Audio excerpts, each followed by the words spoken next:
afternoon, ladies and gentlemen. Thank you so much for joining us for today's broadcast. And boy, do I have a treat for you all today. You see, I was at the theatre the other day and happened to catch the latest Canadian cameo film.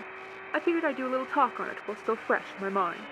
Now, as I'm sure many of you know, the big screen's been playing nothing but American films for years now. Quite frankly, I'm half sick of it. That's why I go out of my way to highlight some good Canadian films whenever I stumble across them. Now, the picture I happened across this time is called Rhapsody in 2 Languages, directed by Mr. Sparling for ASN, and from what I hear, it has the first original soundtrack for a film in Canada. Here's a little taste for all you musicians out there.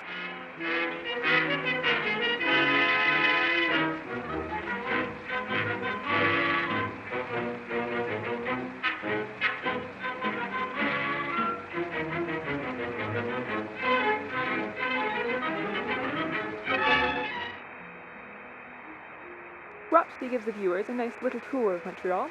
I must say, I thought it was quite lovely. Now, I've spent my share of time out east, but I never made it further than Gatineau. The film opens with a nice train conductor welcoming us, as if we are tourists just arriving in the city. He introduces it as the City of Contrasts. Now, just you wait, they're going to really push that contrast theme on us. We then see some fine folks from Montreal getting ready for the day. I think the point here is they aren't any different from us English speakers. Now, I'm not sure why they feel the need to push that so hard. There's still Canadians out there, are they not? But then they show us the city, and what a sight it is. We see elegant limestone houses, clock towers, and cobbled streets. What a sight. You know, I've mostly made my peace with being a Western gal now. There's just something about the East. Could there be anything more romantic than strolling between Gothic buildings, knowing the elegant ladies once promenaded along that very same way? Oh, but don't blow your wigs at me, listeners. I know the West isn't all bad now. Heavens knows we've made some progress in the last few decades. No, not every building out here is a shoddy plywood box anymore. We hardly have anywhere near the history of the East. It makes me sentimental sometimes, is all. But perhaps I should stop myself there before I manage to really offend some delicate Western sensibilities.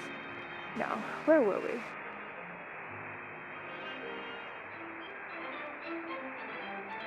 Ah yes, the streets of Montreal. Mr. Sparling takes us all over the city, from the houses to the banks, from the train yards to the dock.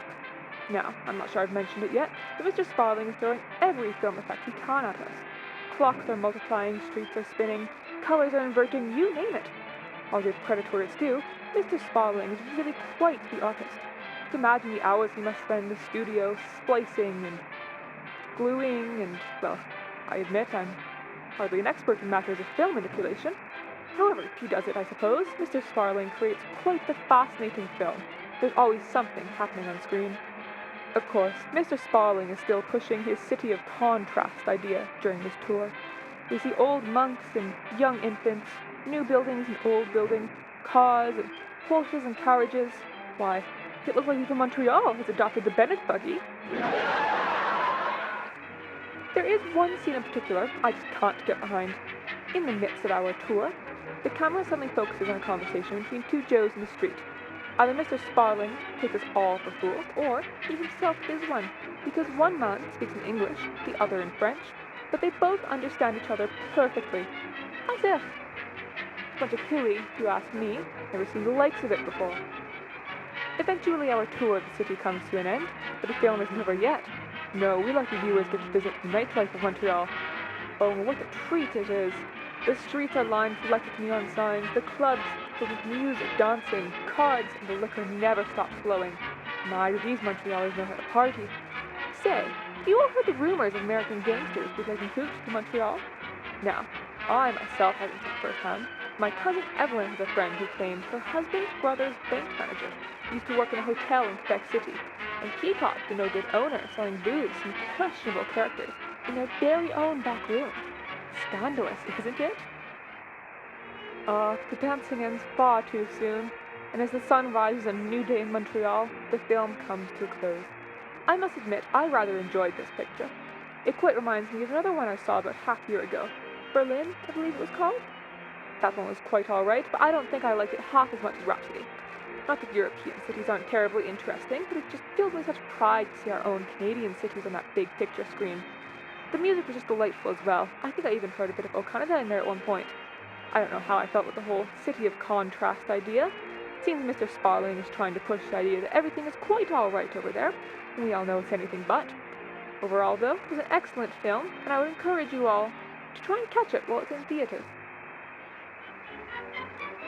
Well, that's all I have for you today, dear listeners.